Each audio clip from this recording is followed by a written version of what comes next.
You're tired, you're cold, you're wet, hungry, constantly uncomfortable.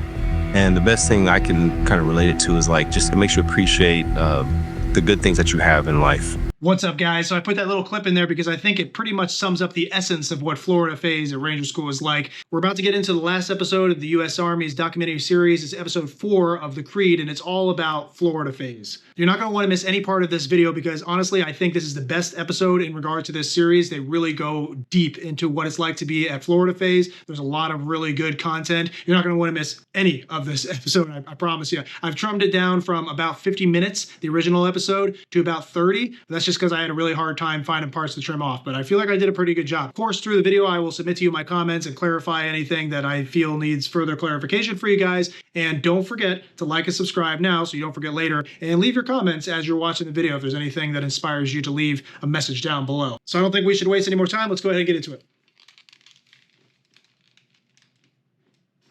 Through your reptiles class, you're excited for the boat movements, but immediately they go 100 miles an hour, and a lot of people really weren't ready for that. We receive the students from 5th Ranger Training Battalion, and we immediately start our Techniques Week. Techniques Week is a 5-day window which we are teaching our students ambush, raid, movement to contact. Hey, building's clear! Building's clear! The standard small unit tactics taught at each of the other phases, but we are teaching them specifically how do you execute that in the coastal environment that is Florida. Assault 1, we're going to bound up these trees right here. Let's work on getting our guys online. Assault 2's on that other side, so I want my alpha team here. You hit the ground running 100%, knowing that this was hopefully the last phase you to go through, so let's just finish strong. Raid is important because there's a few different types of missions that the Ranger students are going to be conducting. They usually conduct movement to contacts, raids, and ambush. And so since raid is one of those cornerstone mission sets that they have to do, we want to make sure that they're training to standard. So then when they get to the FTX, they know what to expect. They go over all the basic stuff, ambush, raid, patrol-based stuff. But their emphasis is more on these are the differences that we want to see in Florida versus what you've learned in mountains and Darby. They did a really good job emphasizing what to focus on and what things you can cut out that aren't necessarily required that we learned in previous phases. And they give you a lot of time to develop SOPs because that really became the bread and butter of how the patrols went, was what your platoon decided they were going to do for ORP establishment, for patrol-based activities, all those kind of little things. They give you a lot of freedom. Florida for me, because I've been... Yeah, they really do. So in Florida phase, it's a lot different than mountain phase or Darby phase in a way because it's less rigid. Okay, you don't have to follow the Ranger handbook to the T like you would have had to for the previous phases. They kind of give you a little more leeway to be flexible and adaptive when it comes to how you plan your mission and how you execute your mission. So it's a little bit more big boy rules. And you see how you saw how the students seemed a little bit more relaxed as they were interfacing with the RIs. It's just because it's a slightly more relaxed environment, but they're really just trying to play on that big boy mentality and see what you come up with all the training that you've had so far in the previous phases. Up until this point, I'm gonna go 62 and through. It was definitely the fatigue. It started to catch up for me initially. I could tell that I wasn't as mentally focused. I was definitely physically weaker, noticeably.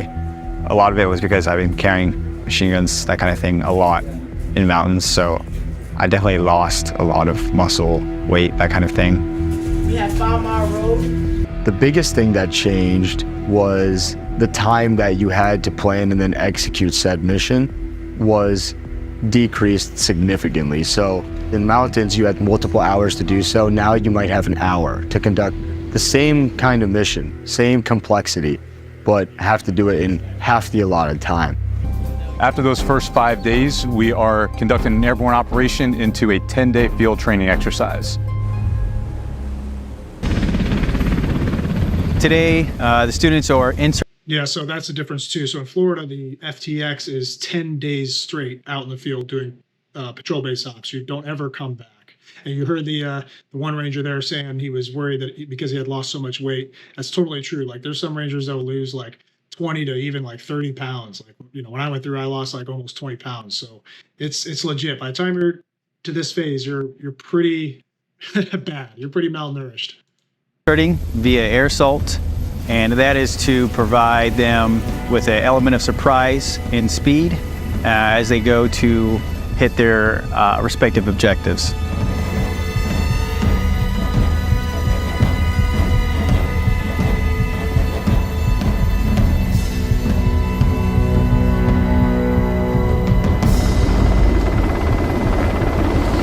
teach character in Ranger School. We expose these students to the conditions where their true character is exposed. And they're the ones that have to succeed in the environment that they have to lead in. Being a good leader is also just being a good follower, supporting my other teammates when they're in a leadership position. It gets to show you how you're going to act under pressure, how you're going to act when there's very little time to get it done, when you're hungry, when you're fatigued. That makes you a better overall soldier. It makes you a better overall leader. And basically it makes you the best American we can. Shout out to my buddy Ranger Rowe for getting me the most lost that I've ever been in my entire life on a patrol as my alpha team leader. That was absolutely horrendous. Just kidding, buddy, I love you. But no, he was using a wrist compass to navigate us, no lensatic, and just every single thing that we had talked about and planned about a specific route that we needed him to take. It's like he went the exact opposite of everything that we said. No comms either, so every single time he went to the wrong direction, I had to sprint up to the front of the formation and make a correction. It was to the point where, like, I think I gotta go on that patrol because the RI felt bad for like what I was dealing with for the entire movement to the ORP. The flat ground in Florida was simple. You either loved it or you hated it. The ones that weren't good at land nav hated it because it was impossible to find where you were on a map unless you were, spot on with your azimuth and pace count. You really had to focus on the microterrain. And if you didn't utilize the microterrain while you were there, your ORP was direct line of sight with the objective. So you had to use those little berms or else you would have been compromised. Right now, the platoon is being held to secure this east-west running road that they're about to cross, continuing north to their objective. So far, the platoon has already needed RI assistance to get them on track. They failed to create a solid enough backstops around where they were being inserted and kind of lost where they were. They were off track by several hundred meters. We had to intervene, try to get them back on track and get them going back down their correct mission azimuth. So that's kind of where we're at right now.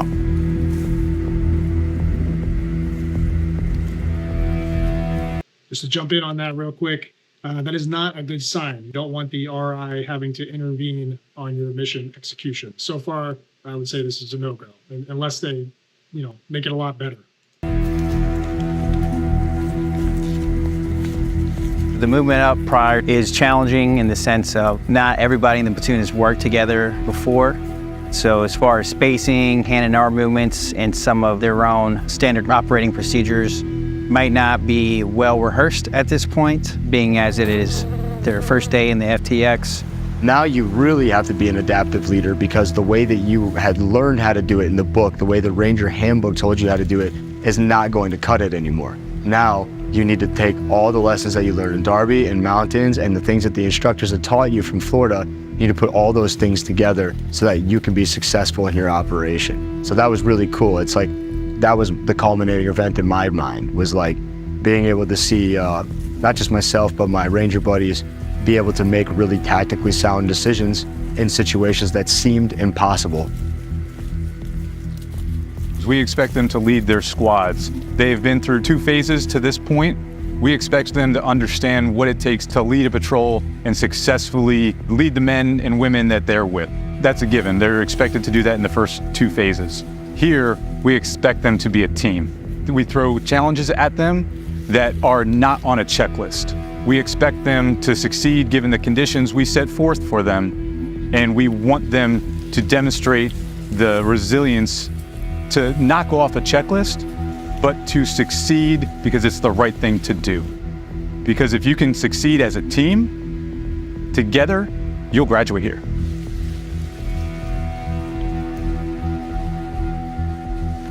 I wouldn't say that patrols are harder here. We don't make it harder than Mountains or Benning phase. I think the cumulative effect of everything they've been through does make it harder, but it is a little bit more hands-off when it comes to, just because of the nature they're running faster here in Florida phase. So they've already got a lot of the classes from Mountains on patrolling on the patrol base, and so the RIs have to spend less time teaching those things and more time instructing and evaluating them as Ranger students. And so it's not necessarily harder, I would just say it's different. The Florida conditions are different than mountains and Benning, and so it just presents different challenges. But the cumulative effect of Benning and mountain phase does make it harder for Ranger students because they've lost sometimes 30, 40, 50 pounds getting no sleep. So that does take an effect on a person's body.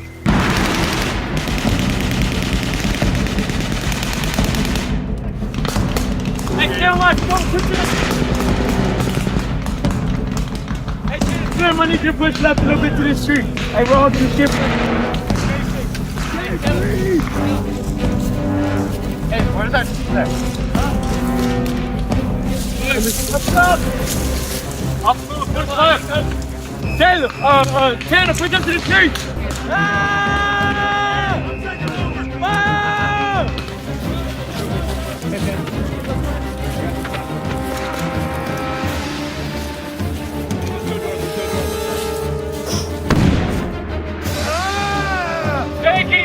Trying to get on! What are you trying to get on? Looking clear.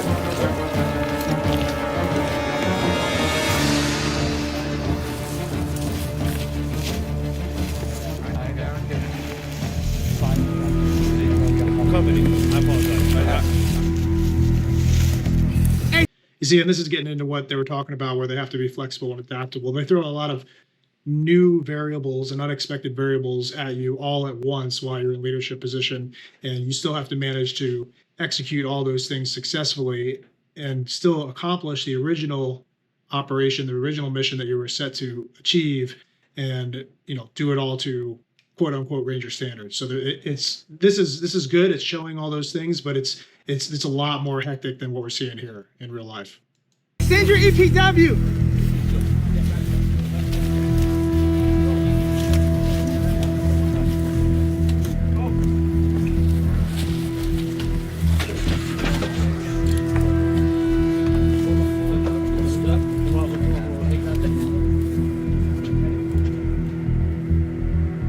In Florida, the patrol bases definitely got a lot more complicated.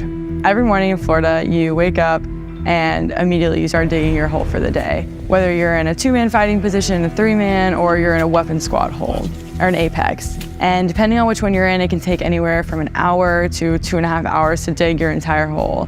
I actually enjoyed them. I didn't like the digging part, but if you actually built a good shelter, you were really enjoying your life for the next 4 or 5 hours that you were in the patrol base because you had shade, the ground was cool. In the weapon squad hole, we built little seats in. We made it large enough that everybody could sit down and kind of hang out. But actually getting there, I would definitely say it was worth taking the extra time to build a solid fighting position because you're gonna be spending so much time there. It's definitely doable, but this is a marathon, not a sprint. Make sure you can serve yourself, but also make sure you look to the left and right. You're not gonna get your tab by yourself. Big thing, be a member of your squad, and you should get a go. Hopefully I'll get a go today. A lot of people come in here with their own SOPs and their own critical thinking, and they go into Darby and now they have a checklist mentality. You get to Florida, that's absolutely not what they want to see. You're tired, you're cold, you're wet, hungry, constantly uncomfortable. And the best thing I can kind of relate it to is just it makes you appreciate the good things that you have in life. It takes a little bit getting used to eating your first meal at 11 o'clock and then your second meal at 02, anywhere between 02, 03. It takes some getting used to, but once you're actually on the go and moving, conducting missions all day long, you don't really think about it. I would say the worst part is the mileage you do with wet boots and no means to air out your feet. If you take care of your body from the very beginning, right? If you start taking care of your body during rap week, that's like working hands, putting on lotion, changing out your socks, like actually showering and taking care of yourself, it will set yourself up for success through Florida. We had guys in mountains whose feet started falling apart because in Darby they weren't doing the right thing. And it's taking that 30 seconds or a minute, as cold as it is or as wet it is, to actually take your boots off, change your socks, put on lotion, and take care of your body. It'll pay out dividends in the end. Florida was the toughest for me. Going through a bunch of swamps the whole time, but then actually going through a lot of dry land. Yeah, if you need to rewind that and hear that again so that it sticks. If you're somebody who's going to Ranger School, make sure you listen to that man, okay? Because at no point in Ranger School do you ever have a time where your body is able to begin the recovery process. It's a constant breakdown from day one. There's never like a break. So your body has a harder time healing itself. You're malnourished as well, right? So the nutrition is way off, even dehydrated. So your body just has a really hard time healing itself. And anytime you sustain any sort of wounds whatsoever, it doesn't matter how big or how small, it's just not going to heal like you would expect it to heal. It might not ever heal. You know, you might have like cuts and bruises and bang ups that just stick with you throughout the majority of the time at school because of that fact. So you definitely need to be taking care of yourself while you're there. And a lot of sand and just trudging along that way through like low brush and different things along those lines. And then in my last like few days going through those 2 swamps and actually like seeing what a real swamp is. On our first boat movement, I was the coxswain, so I was basically the guy that was giving commands for specific sides to row and controlling the speeds and the direction of the boat. The thing is that when humans see things in front of them, they make a decision on their own and they panic. So I'm going to stand idly by this statement and say that this wasn't my fault, but I don't know, it probably was. And we ended up hitting a tree so hard it smacked me in my chest and I fell out the boat. And then the guy that pulled me back in that almost jumped in the water was like a legitimate weak swimmer, like did not know how to swim. He pulled me back in, got back in, and then we continued mission. So that was wild. I cannot believe that happened. In this phase, they do airborne operations, they conduct air assaults and waterborne operations within the 14 days we have them. Yeah, everybody's got their own Zodiac story. When I was there was one of the guys, we were rowing, and one of the guys in front of me was rowing, and he fell asleep while he was rowing, and he started falling out into the water, and somebody had to kind of grab him, wake him back up, and it was pretty funny at the time. But I guess he had to be there. But everybody's got a Zodiac story. It's a pretty good time. It was muddy, you got soaked, and it was just awful terrain. People were tripping and falling over like the vines, you know, under the water. And you kind of look at them and laugh a little bit, then you would do the same thing. And you were completely soaking wet and you were muddy head to toe. It just sucked. I fell every 10 seconds. And it was so frustrating to just fall and then just get back up again, just to fall again, just to trip again and just keep going. And it was funny at first, and then it slowly just became less and less funny as we kept going through the water. You eventually get to a point where you go in and then all of a sudden you hit a hole and you're up to your neck and your rucksack's pushing you over, right? Felt really bad for the guys carrying machine guns because those guys just got torn down a lot, but. It's like times like those, you start reflecting. It makes you think like, what's your purpose? Why are you really there? It's just that battle with yourself. You can't quit. We did the first swamp movement. I had a 249, so we weren't allowed to wear slings. So I just had to carry it one-handed, basically, just using one hand to hold on to trees, navigate. Our hand carried a 249. And that was a pretty bad movement, just because the whole time I just wanted to, you know, like, someone offered to take the 249 off me. So I was like, you know, it was tempting, like, hey, like, I don't need to do this. Dude already offered, he said he'd take it. But at the same time, I can't just quit like that. So I just sucked it up, ended up carrying it the entire rest of the movement, all the way to patrol base. There were many moments that I would be walking through swamps and I knew I was giving it my 100%, and that wasn't gonna be enough, that I was gonna have to dig deeper and give more than I thought that I had in me.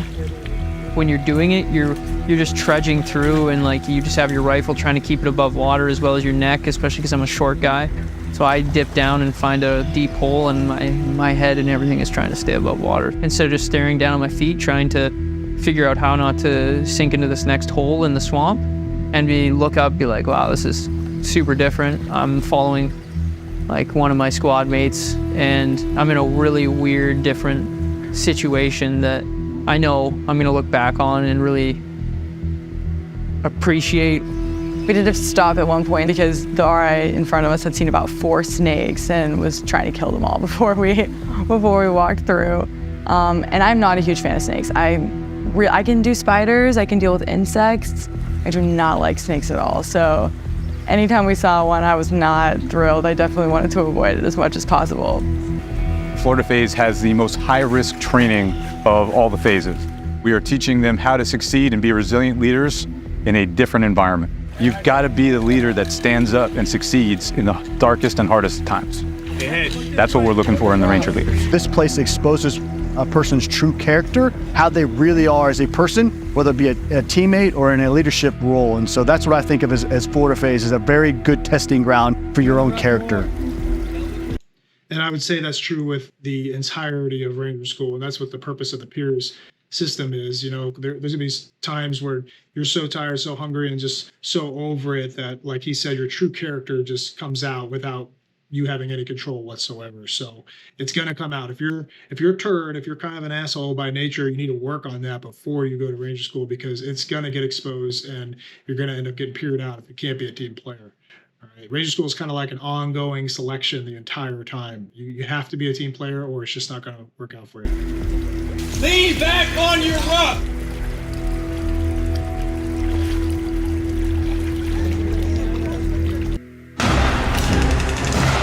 Stop! Hey, get them, pick up the rate of fire!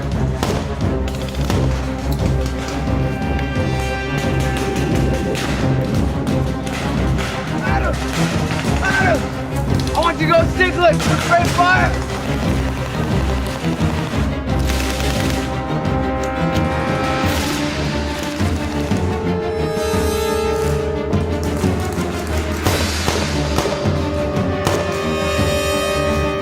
And keep engaging!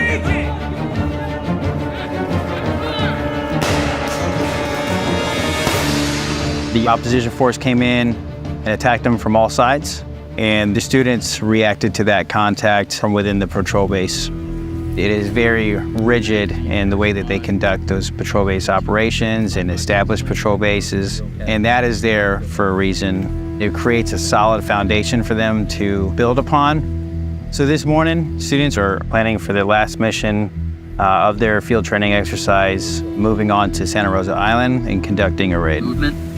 This begins with departure from the patrol base. I've said this before in another video, but the patrol base ops are super strict. You don't get any time. There's no downtime. There's no free time. There's always security going on, priorities of work. If you know, when you need to take a dump, that's done in the middle of the patrol base, like with everybody just sitting there, right, almost like watching you. You know what I mean? It's very impersonal. It's a constant thing, and security is legit because the RIs are going to instigate enemy attacks on you at any given time, and you'll have to be able to repel those attacks. So patrol base ops in Ranger schools suck. It's not like typical infantry patrol base ops where, you know, there's some downtime and stuff like that. It's not like that at all. There's zero downtime. Santa Rosa is the culminating exercise for Ranger School. It is an opportunity for the students to put it all together. The small unit tactics that they learn throughout all three phases, it's the resilience that they have learned through limited sleep, limited food, and it's the opportunity to embark on a mission across a sound onto a beachhead to assault a final objective. When all put together, it is such an amazing experience for them to see it all come together, to see all their efforts pay off on the last day of the field training exercise and see them succeed, given all the conditions we place them under and the resilience that they have put forth to that point.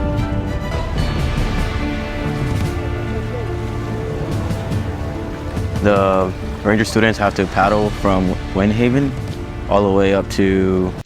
So Santa Rosa Island, that's the last mission. That's usually the last, like he said, that's the last opportunity for anybody who hasn't gotten their go to be put into leadership to be able to get their go. It's a very hard mission though. It's like very long, it's very hectic. And there's that Zodiac movement from, it's kind of interesting because there's a whole bunch of civilians out there. It's just like a little beach area, and they do the Zodiacs from there to Santa Rosa Island, which is a training ground for Ranger School. But it's interesting, you'll see there's a bunch of civilians out there just doing their thing, and you're out here, you've been in the FTX for, it's the end of Ranger School, been out in the field for 10 days straight. Now you're hoping that this last exercise goes well because, you know, this is make or break it. This is going to decide on whether or not you're going home with a tab. The island, it gets a little bit challenging due to the winds and the waves from the ocean.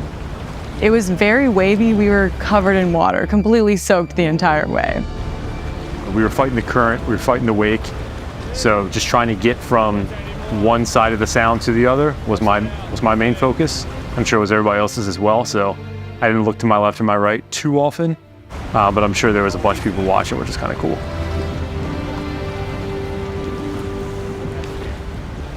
You have to cross a bay, so you'll be paddling in a little rubber boat with the boys. You'll cross the bay, get out on land.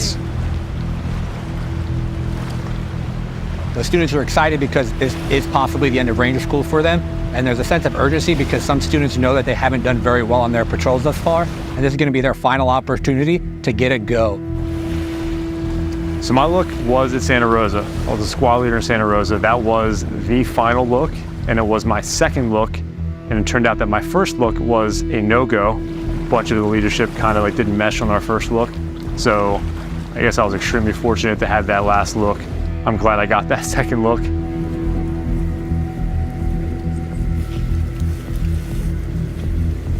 Well, I remember getting off the boat and thinking to myself, like, wow, this looks like a completely different planet.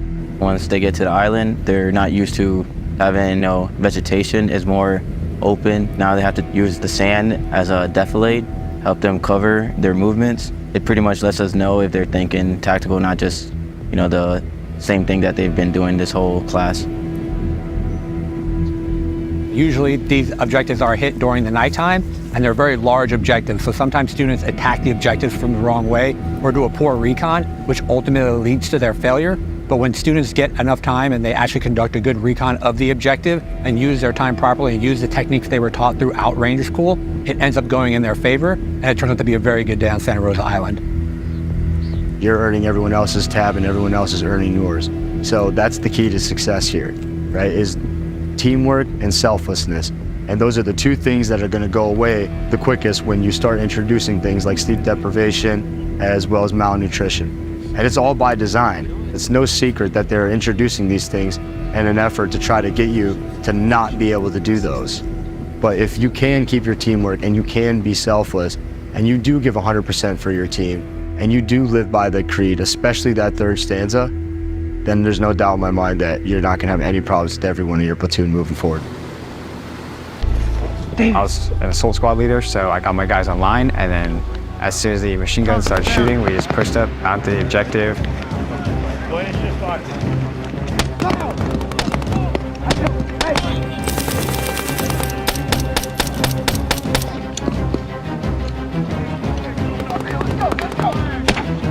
Hey, get down! 5 seconds left!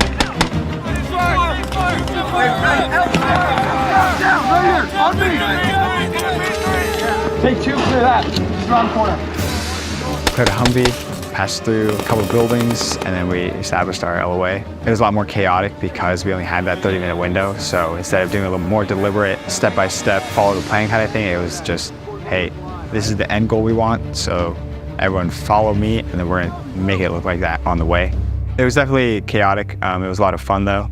Like I was saying, one of the coolest memories was just running straight towards the objective in the middle of the night, wearing our nods. Everyone's like in a file, and we're just taking off towards the objective. But I mean, at the end of the day, we cleared the objective, took casualty, set the CCP, and then we got out of there. Santa Rosa itself went pretty good. I think everybody got to go that was in leadership that day, so good way to end. After Santa Rosa, once you got on the bus and you got shipped back to Eglin, everybody was racked out on the bus. We were just trying to get sleep. That's really good to hear. I don't think that's always typical. I know for a fact of an instance where nobody got their goes at Santa Rosa. So it doesn't always go that way. It sounds like they just had a really good team that did a really good job. Good for them. Don't forget to like and subscribe if you're still here. I know it's annoying, but you guys are forgetting to do that, so don't forget. Got back at like 2300, something like that. It was pitch black. We were trying to turn in equipment, get piers done. I didn't really think it was on many people's minds that night. People just wanted to rack out. But the following morning, everybody was extremely stressed, you could tell, waiting to hear the results.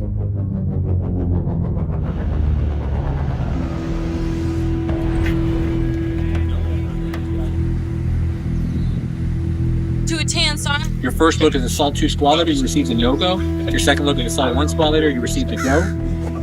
At the time, you were recommended for graduation. Do you have any questions? This was actually the worst part of Ranger School for me. When we were all waiting for our goes, they pulled me and one other guy aside and took us to like where the no-goes were being staged, and then they'd like call someone in and they'd do their interview. And then the dude would walk by us, and be like, I just got peered, and that's it. They just walk by and like go like cry over there.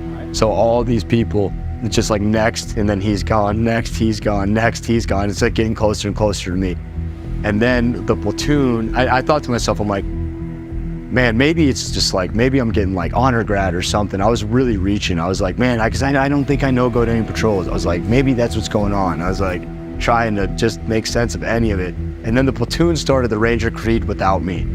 The Ranger Creed! The Ranger Creed! I was like, I'm screwed. There's no way. I was like, I just failed. I really can't believe this. And then as soon as they finished the Ranger Creed, then the RIs came up to me and the other guy. They're like, Rangers, what are you doing over here? Like, you told us to come over here, sorry. Like, no, we're just messing with you guys. We do this every cycle. Go regain your platoon. That was a tough one. Not cool. I finally went up to the table and he started giving me the spiel. Like, this is what you're good at. Like, here are your 3 things. In my mind, I'm like, get to the point. Let's go. Finally, he's like, yep, in your first mission, you were a go. In your second mission, you're a go. And I'm like, all right, I'll take it. Then I got my peers. I was pretty happy. And everybody starts cheering. They were supposed to all be quiet, like my squad and stuff like that, but everybody starts yelling Canada and crap. Okay, thanks, guys. It was something I'll remember my whole life, for sure. It's pretty great. It took me a second to realize that he just said, all right, your second look was a go. Congratulations, you met the criteria for graduating Florida Phase and Ranger School. Please sign here, go away. I was like, okay, here's my signature, go. Like, real quick, do an about face and go. And I was just trying to like hold my smile in, but it didn't really work. We just were kind of running up, hugging each other, giving each other high fives, and just celebrating with a lot of people in the platoon that I'd been with since Darby. So that was really, really awesome. Look at all those no-goes. That's how they always do it. They separate the goes and the no-goes, so you kind of already know, you have a good feeling through all the phases. Lord, we thank you for these. You're going to be a go or no-go before they even tell you. But I'll tell you, there are better feelings, but that's one of the best feelings in life, is finding out that you got your go in Ranger School, let alone Florida. That's like, oh my God, it's over. I can't even believe it. It doesn't even like hit you right away. It takes a little time for that to settle.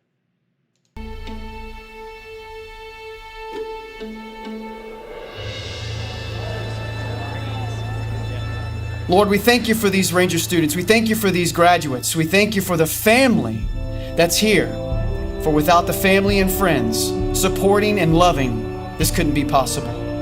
And Father, I pray for these warfighters as they continue to move forward. Yes, they have graduated. They are qualified. Give them the strength and the discipline to maintain that which they have achieved. And Father, one day we may be called to spill our blood on the battlefield. Every generation must put a down payment to finance freedom. Give us strength and courage to do such. The demonstration you're about to see will showcase some of the techniques that we utilize to train both Ranger students and reconnaissance and surveillance students here at the Airborne Ranger Training Brigade. The Ranger course is realistic, rugged, and hazardous. The Ranger students are taxed both physically and mentally during their 9 weeks of training. The purpose of the Ranger course is to develop leadership capabilities, competence, confidence, and combat functional skills. Extensive demolitions training enables the Rangers to attack and destroy a wide variety of objectives.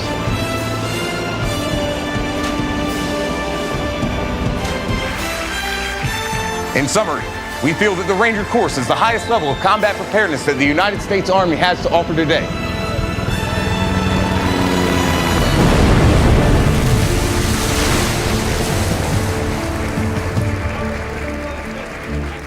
For the 189 Rangers standing before you, this is considered as the most transformative day in their lives.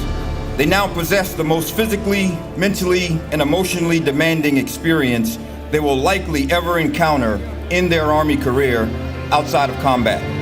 To the graduates of Class 522, your journey of consistent, demonstrated excellence starts today. Wearing the tab, more importantly, living the creed, will be the reason you take pride in and give 100% and then some to everything you do. Internally motivate yourself. Exercise humility and coachability to reach your maximum potential. Always put the needs of your team above your own, and honor the legacy of those before you. When your sense of purpose wanes, recite your Ranger Creed as you have done every day here to get back on track. If not for yourself, for the many you represent. Trust yourself, trust your training, and stay ready to make hard calls.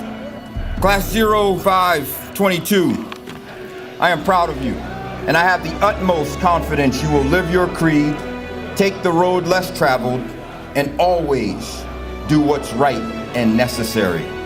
You've earned this day, but the next will be harder. As Colonel Puckett would say, be proud, but never satisfied. Remain hungry and humble, and lead well. Ranger, lead the way. Ever since he was just a kid, he's always done whatever. Whatever was hard, that was him. He's off the radar. I had a calendar. I was marking off the days, watching the different phases. So proud of him. Has always done a tryout his whole life. He's always been grinding, and he's got a lot of grit, and that's what got him through it. I knew he wanted to go to Ranger School. I was like, you have to go now before little Miss is born. So I was like, you need to do it now. Get it over with. Probably just rest for me, honestly. Everybody else's plan is hopefully watch me rest and not bother me. Whenever he wants. Yeah, Yep. pretty much. 100%. He didn't sleep. Yeah, earned it. Yeah. So good. Feels so good for him to be back and finally done. It took so long, but I knew he could do it. I knew he could do it. Yeah, so a lot of really good content and insight in that one, right? I mean, I wasn't lying to you. I would definitely recommend to go watch the full episode if you haven't done so already, because there's even more that, again, I told you I had to clip out just to try to save some time. But, they're not, it seems dramatic, and it is a little dramatic. It's a little, dramatized or whatever. But I will say, I'll be honest, and I'll say that when that colonel was saying that this is probably one of the hardest things that these newly Ranger school graduates will go through in their military careers, aside or to combat, right? Like he wasn't kidding, and it's true. It's true. It really is that transformative, and it really is that difficult of a situation that you go through, and it's really just because it's such a long period of time. The marathon aspect of just sucking for that long really does put a lot of things into a different perspective for you in your life, and it shows you that you can always go further than you think you can. You can always give that. It's not just 100%, it's 110%, right? And I've felt that way ever since. I still have doubts. I'm not saying that you become superhuman or something like that, but you definitely will grow from going to that school. Not just as a soldier, leader, those are definite things, but as a person in general, it's super beneficial. The experience and the things that you go through in Ranger School pay huge dividends in your life in regard to confidence and being confident in yourself in your life. So, but yeah, that was the final episode of the series, guys. I thought that was really good. I think that might have even been the best episode, to be honest, in my opinion, even though I really want to say Mountain School, Mountain Phase was, the best episode because Mountains was my favorite phase, but I don't know. That one, they went deep on that one. Maybe the camera crew, they had some experience going through the different phases. They really went hard on this one. But yeah, as usual, guys, please drop your comments. Let me know what you think. I really want to know what you think. If you've seen all the episodes of this series, do you think Ranger School has gone soft, or do you think it's remaining as hard as ever? All right. For you older people, you older guys out there that went through Ranger School, 20 years ago, I want to know if anything has changed. Does it look like it's the same? Or if there are changes, let us know what the changes are. Do you think they're good changes, bad changes? And if you've gone recently, I want to know the same thing. And if you're planning to go, let me know what you think of this series. Has it given you some insight? It definitely should have, because this is, more information than most have ever gotten before this series came out about Ranger School. So I want to know how this helped you and is helping you to prepare for success as you make your way to the school. Besides that, I'm running really late for dinner. You can hear my wife out there, I think. So I really hope that you enjoyed these React videos. Let me know if you want to see some more. I have some other ideas on my sleeve for React videos in regard to, content like this. And yeah, besides that, I'm gonna go get myself some grub. Don't forget to like and subscribe. Remember to stay motivated, stay disciplined, and most importantly, stay gritty. And I will see you on the next one.